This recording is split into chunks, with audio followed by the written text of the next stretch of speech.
Hello everyone, কেমন আছে সবাই? আজ যাচ্ছিলাম একটা পুজো বাড়িতে, চলো সেই ব্লগটাই তোমাদের সাথে শেয়ার করে নিই। আমি কিন্তু এদিকে পুরো রেডি, আর মাও দেখি রেডি হয়ে গিয়েছে। আর এই কয়েনটা দেখো, পুরো নতুন সোনার মতন চকচক করছে। আরে না না, আমি তো একটু মজা করছিলাম। তারপর আর কি আমি আর মা বেরিয়ে পড়লাম। আর ও যেহেতু আগে চলে গিয়েছিল তাই একটু এগিয়ে এসেছিল। আর এই হলো মন্দির, মা কালী আর বজরংবলী। 1 বছর হয়ে গেল, তাই জন্য আবার নতুনভাবে পুজো করা হচ্ছে। আর কত লোক দেখো, পরিবেশটা কী যে সুন্দর লাগছিল, আর তোমাদেরকে কি বলবো। আর এই দিকে খাওয়ার ব্যবস্থা ছিল।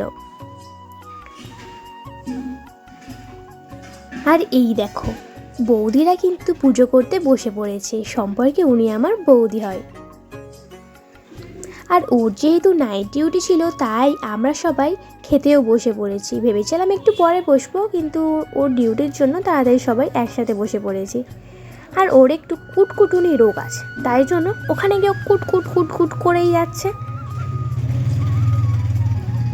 তারপর আর কি খাবার থালা দিয়ে গেছে, সাথে দিয়ে গেছে লুচি, ছোলার ডাল, আর ছিল রাইস, আলুর দম, চাটনি, পাঁপড়, মিষ্টি।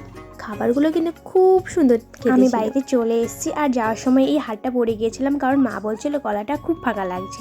তো চলো আজকের মতো টাটা, সবাই ভালো থেকো, সুস্থ থেকো, দেখা হচ্ছে নতুন কোনো ভিডিওতে। টাটা।